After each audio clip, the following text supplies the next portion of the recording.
आज का डिबेट महाकुंभ पर घमासान मौलाना साजिद रशीदी, अमिताभ अग्निहोत्री, अरविंद सिंह दोनों ने मिलकर क्लास लगा दिए। मौलाना का पूरा वीडियो जरूर देखें, मजा आने वाला है। बैगन चलो भाई आइए देखते हैं, मजा आएगा। अरविंद सिंह जी, विषय वही आके फिर खड़ा हो गया कि भाई मुसलमानों को कुंभ में आने से क्यों रोका जा रहा है। बात तो सही है। देखिए, इस पे मैं बोलता हूं, मौलाना साहब आप पढ़े लिखे व्यक्ति हैं, मेरे को ध्यान से सुनिएगा और मैं चाहूंगा कि आप जवाब दें। तो मैं भी कुछ प्रश्नों का उत्तर जानना चाहता हूं आपसे। एक तो आपने हिंदुस्तान के बारे में कहा है गंगा जमुना संस्कृति है, ठीक है, लेकिन भारत की जो संस्कृति है और गंगा जमुनी जो तहजीब है उसके मूल में क्या है। आप चलिए प्रयागराज, गंगा भी मिलती है और माँ यमुना भी मिलती है, और उससे थोड़ा आगे बढ़िए विंध्याचल चलिए, पूछिए यमुना कहाँ है, कोई नहीं बताएगा। रुको जरा, सब्र करो। केवल माँ गंगा रहती। मतलब इसका भारत की संस्कृति संकेत क्या दे रही है कि जब दो धाराएं मिलती हैं तो एकात्म हो जाती है। मजहब, पंथ, पूजा पद्धति अनेक होंगे, लेकिन मिलने के बाद एकात्म हो जाते हैं, चीजें एक आत्मा रह जाती है। फिर विंध्याचल में जमुना माँ गंगा माँ की खोज नहीं होती है, वहां गंगा ही रहती है। मजहब पंथ अलग अलग होंगे, लेकिन मिलने के बाद हम भारतीय हो जाते हैं। मौलाना साहब 1947 में जो कालिख पुता हुआ है मुस्लिम समाज के चेहरे पर, वो धुलने से धुलेगा नहीं। हम साथ लड़ाई लड़े, एक साथ आजादी की लड़ाई लड़ी, लेकिन आजाद जब होने लगे तो माँ के सीने पे चाकू चलाया गया। क्या बात है सर, क्या बात। और ये कोई इंग्लैंड का मुसलमान, अरब का मुसलमान नहीं आया था, इसी भूमि पे रहने वाला, यही का पानी पीने वाला, यही का कपड़ा पहनने वाला। और जब उसने वोट किया यूपी का, बिहार का, तो उसने अपने धर्म को प्राथमिकता दिया। भारत माँ के सीने में बाला गोपा, ये कलंक लगा है, ये कालिक पुती हुई है, इस नाते निंदा होती है। मैं तो कहूंगा मौलाना साहब एक स्वर में आपको भी निंदा करना चाहिए। दूसरी बात मैं ये कहूंगा, अमिताभ जी, संक्षिप्त में कहूंगा, उसका जानकारी चाहूंगा। देखिए, हम साइंटिफिक आधार पे बात करते हैं। अभी मौलाना साहब ने क्या कहा कि हमारा आस्था और विश्वास है कि अनंत काल में, आदि काल में खुदा ने जब से इस सृष्टि को बनाई तब से इस्लाम है। अब इस क्या बात है सर, का क्या जवाब हो सकता है। हर मत पंथ वाले कहेंगे कि आदिकाल में हमारा शुरू हुआ। और मौलाना साहब के बात को माना जाए तो खुदा ने ही बनाया और इस्लाम शुरू किया। फिर गंगा हिंदुओं की कहाँ है और जमुना कहाँ है? सारा इस्लाम का है, सारा वक्फ बोर्ड का है। और यही कारण है कि कोई भी जगह देखिए, वक्फ बोर्ड की एक मानसिकता है। जब खुदा ने ही बना दिया तो कहाँ हिंदू रह गया, कहाँ जैन रह गया? किसी के लिए कोई स्थान ही नहीं है, न तर्क के लिए कोई जगह है, न डिबेट के लिए कोई जगह है। खुदा का बनाया हुआ है और वो इस्लाम है, इस्लामिक कब्जा होना चाहिए। इस तरह के तर्क दिए जाएंगे क्या? दुनिया जानती है ईसाइयत की कब जन्म हुई, दुनिया जानती है इस्लाम का। ठीक है अरविंद भाई, ठीक है अरविंद भाई, आगे बात। ये यार एक मिनट आपके पास आएंगे, एक मिनट बाबू, एक मिनट, मेरी बहस का अपने ढंग से चल। मैंने शुरुआत में कहा था सिर्फ हिंदुज्म को छोड़कर, सनातन को छोड़कर बाकी जितने धर्म और मजहब हैं, संप्रदाय हैं, उन सबके फाउंडर, प्रवर्तक और उनकी डेट ऑफ बर्थ सब दर्ज है इंटरनेट पर। बाकी वहां के ढूंढने नहीं जाना, खसरा खतौनी थोड़ी देखनी है, जमीन थोड़ी ना है, सबका नाम पता लिखा है। कहाँ बात तो सही है। जन्मे, किसने जन्म दिया, कैसे पंथ शुरू हुआ, कैसे मजहब शुरू हुआ। बाकी तो अपनी अपनी आस्था है, आप कोई कुछ भी बताए। तो मैंने तो कई गुरुओं के नाम हरियाणा वालों के बताए, उनके शिष्यों से मिलते हैं तो वो कहते हैं यही परमात्मा है। ठीक है, उसमें हम झगड़ा क्यों करें? वो कहते हैं ये विष्णु जी का अवतार है। ठीक है भाई, मानो, आपकी मर्जी। बोले इन्होंने सृष्टि बनाई है। वो एक ऐसा प्लास्टिक का ऐसा चक्र भी हाथ में घुमा के दिखाते थे ना एक बाबा। ठीक है, उनको जो लोग मान रहे, लेकिन प्लास्टिक का चक्र घुमा के विष्णु तो नहीं बन जाएंगे।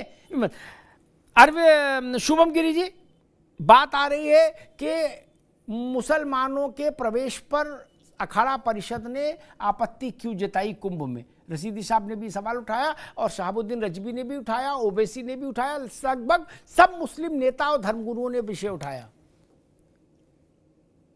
देखिए अमिताभ जी, इस विषय में हमारी परिचर्चा पिछले वर्ष भी हो चुकी है। आपके साथ मैंने 3 बार इस विषय में परिचर्चा जी। की थी।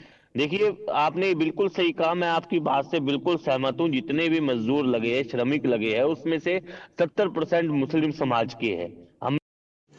रुको जरा, सबर करो। हमने क्या उनको रोकने में मना किया? आज मैं आपको कैमरा उल्टा करके दिखाता हूँ, मेरे यहाँ भी कार्य हो रहा है, हमारी भी कुटिया बन रही है, हमारी भी झोपड़पट्टी बन रही है, लोगों के लिए रुकने के लिए वो बन रहे हैं। तो हमने तो उनका कोई विरोध नहीं किया। विरोध इस बात का हुआ कि मुस्लिम दुकान नहीं लगाएगा, लेकिन जो कारपेट बेचने वाले आ रहे हैं उसमें अधिकांश मुस्लिम समाज के लोग भी है।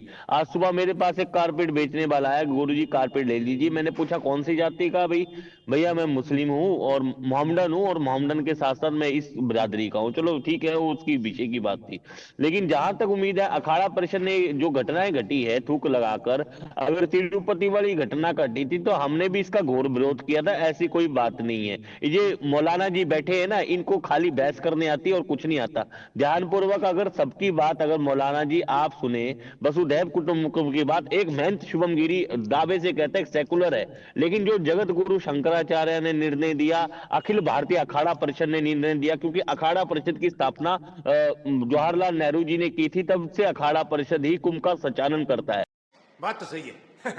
हाँ, कुंभ में कार्य धीरे अमिताभ जी, उसमें कोई दो राय नहीं है। साधु संत परेशान है, अखाड़ा परेशान है। केवल इस बार सतुआ बाबा का ज्यादा चला, फिर योगी जी को भी एक्शन लेना पड़ा सतुआ बाबा के ऊपर। ये बात मानने वाली बात है। सुविधाएं बढ़ी है, योगी जी के आने से सुविधा बढ़ी है, लेकिन मोहम्मद आजम खान ने कुंभ अच्छा कराया। सभी संतु संत उनकी तारीफ कर रहे हैं। यहाँ तक कि हरिद्वार से लेकर बनारस से लेकर वहां तक की तारीफ कर रहे हैं कि अखिलेश जी के राज में कुंभ अच्छा हुआ, लेकिन रेलवे की थोड़ी गलती के कारण घटना घटी। जहां तक उम्मीद है, प्रयागराज इतना बड़ा शहर है, वहां पर कचौरी बेचिए। प्रयागराज में कई लोगों को पता ही नहीं होता, इलाहाबाद शहर में हमके कि क्या कुंभ हो रहा है, पहले तो पता ही नहीं होता था, क्योंकि पर्याप्त जगह है ना प्रयागराज में। बांस बलियों का नोएडा की तरह शहर बसेगा, चंडीगढ़ की तरह शहर बचेगा, तो इसके लिए तो गंगा जी के ऊपर बात है ना। लेकिन जहां तक उम्मीद है कि आप हमारे को मक्का नहीं जाने देते, हज नहीं करने देते, तो हम आपको कुंभ में क्यों ना आने दे, ऐसी बात नहीं है। लेकिन वो इसीलिए इस प्रकार की घटना घटी है। जहां तक विदेशी भी आते, सुनिए, विदेशी भी आते हैं अमिताभ जी, आपके पास समय थोड़ा कम होगा, मेरी बात 1 मिनट सुनिए, ध्यान से सुनिए। विदेशी भी आते हैं, तो मैंने ये भी कहा कि विदेशियों के ऊपर भी रोक रहे, अगर वो विदेशी आते तो शुद्ध शाकाहारी बन के आए, ऐसे पहले कुछ खाकर ना आए, शुद्ध शाकाहारी बनकर आए, फिर कुंभ में प्रवेश करे। मैंने ये बात भी कही थी, सरेआम कही थी सभी संतों के बीच में। जी ठीक बात है। शाजिद रशीदी साहब, आप कुछ कहना चाह रहे थे? एक और दूसरा, कुंभ का वजूद कितना बड़ा है वो इस बात से समझिए कि 80 से ज्यादा देशों ने की मीडिया ने कुंभ का जो इंटरनेशनल मीडिया सेंटर है वहां अपने को रजिस्टर कराया है। 80 से ज्यादा बड़े देशों की मीडिया ने। हम क्या संदेश बात तो सही है। दे रहे हैं कि कुंभ में जो टेंट कुंभ बस रहा है वहां की जमीन वक्फ की है, लो हो गई झाऊ शुरू। मौलाना साहब जी, देखिए, मैं पहले अरविंद जी की बात का जवाब दे दूं। इन्होंने कहा कि मुसलमानों के चेहरे पर कालक है। ये बड़ा शर्मनाक लफ्ज है कि मुसलमानों के चेहरे पर कालक है। उन लोगों के चेहरे पर, उन मुसलमानों के चेहरों पर कालक है जो हिंदुस्तान को छोड़कर चले गए, जिन्होंने पाकिस्तान को नकारा, जिन्होंने जिन्ना की थ्योरी को नकारा। कुछ जैसे लोग, मेरे बाप दादा, उनके चेहरे पर कालक नहीं है। हमने उस थ्योरी को नकारा कि जो हिंदू मुसलमान के नाम पर देश का बंटवारा हुआ, और हम आज भी उन नेताओं को बुरा कहते हैं जिन्होंने इस देश का बंटवारा किया है। छोड़ दिए, अभी चुप रहिए, मैं जवाब देते हैं। मैं सिर्फ ये कहना चाहता हूं, हिंदुस्तान का ये मुसलमान जो हिंदुस्तान में रहा, 82 मरतबा, 82 मरतबा इस जमीन के ऊपर अपना माथा रखता है नमाज के टाइम, 5 वक्त की नमाज में 82 मरतबा। अरविंद जी, आप तो एक बार भी जमीन पे माथा नहीं टेकते होंगे। मुसलमान से ज्यादा बड़ा देश प्रेमी हो सकता है कोई? दूसरी बात, ये मुसलमान जब मरता है ना, इसी मिट्टी में दफन होता है। हमें जो है गंगा में बहाया नहीं जाता, माफ कीजिएगा, आपकी आस्था है, ठीक है, लेकिन हम बात तो सही है। तो माँ हमें इधर उधर नहीं बांटा क्यों? एक लाइन में जवाब सुनिए। दीजिए ना। अरे सुनो मेरे भाई, सुनो मेरे भाई, जमता है। अरे सुन लो भाई, बीच में नहीं। अमिताभ जी देखो, मैं एक मिनट कभी अभी रशीदी साहब की बात आ जाए फिर। जी, मेरी बात पूरी हो जाए फिर आपसे। जी मैं फिर ये कहता हूं, देखिए दूसरी बात, अभी इन्होंने महंत जी ने कही एक बात कि जो विदेशी लोग आए वो शुद्ध शाकाहारी होकर आए। कितना हास्यास्पद है ये चीज। कैसे पता करेंगे आप कि वो शुद्ध शाकाहारी होकर आ रहे हैं, कुछ मांस मछली खाकर नहीं आए? कैसे पता करेंगे आप उसको? ये तो बड़ी अजीब सी बात है कि शुद्ध शाकाहारी होकर आए। ये कौन सा तर्क हो गया भाई?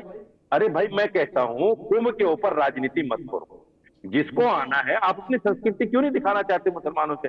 मुसलमान अगर आकर देखना चाहता है कुंभ में क्या होता है, कुंभ की संस्कृति क्या है, हिंदू रीति रिवाज के मुताबिक वहां क्या होता है, तो आपको दिक्कत क्या है? आप आइए मेरी मस्जिदों में, देखिए मस्जिदों में क्या होता है। मैं आपको निमंत्रण देता हूं, आइए मस्जिदों में, देखिए मस्जिदों में क्या होता है, देखिए मदरसों में क्या होता है। आप क्यों छुपाना चाहते हैं कुंभ को भाई कि कुंभ में क्या होता है?